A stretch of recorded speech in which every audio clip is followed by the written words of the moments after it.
লাতিন অঞ্চল থেকে সবার আগে 2026 বিশ্বকাপ নিশ্চিত করেছে বর্তমান বিশ্ব চ্যাম্পিয়ন আর্জেন্টিনা। বাছাই পর্বে সামনে যে ম্যাচগুলো আছে তা আকাশী নীলদের জন্য কেবলই আনুষ্ঠানিকতার। তবে বিশ্ব চ্যাম্পিয়নরা কি আর কাউকে ছেড়ে দেওয়ার পাত্র? প্রত্যেক ম্যাচই যেন কোচ লিওনেল স্ক্যালোনির জন্য সমান গুরুত্বপূর্ণ। ফিট লিওনেল মেসি আর্জেন্টিনার জন্য বড় সম্পদ, তাই তো এবারও প্রাথমিক দল সাজানো হয়েছে মেসিকে কেন্দ্র করেই। সাথে তরুণ ও নতুনদের মিশেল থাকছে বরাবরের মতোই। স্কোয়াডে নতুন মুখ, ব্রাজিলিয়ান ক্লাব পালমেইরাসে খেলা Jose Manuel Lopez, Enzo Fernandez, Nico Dominguez ও ভ্যালেন্টিন বার্কোর জায়গায় ডাক পেয়েছেন হুলিও সোলের, অ্যালান ভারেলা ও ভ্যালেন্টিন কার্বোনি।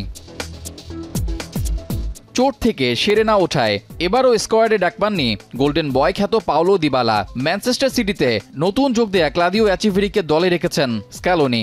রিয়াল মাদ্রিদের মাস্তানতুনোও আছেন প্রাথমিক স্কোয়াডে। এখন পর্যন্ত 16 ম্যাচ খেলে 35 পয়েন্ট নিয়ে লাতিন আমেরিকার বাছাই পর্বে সবার উপরে আর্জেন্টিনা। 5 সেপ্টেম্বর ভেনেজুয়েলার বিপক্ষে মাঠে নামবেন মেসিরা। এরপর 10 সেপ্টেম্বর বিশ্বকাপ বাছাইয়ের শেষ ম্যাচে আকাশী নীলদের প্রতিপক্ষ ইকুয়েডর। রেজাউল করিম, এখন।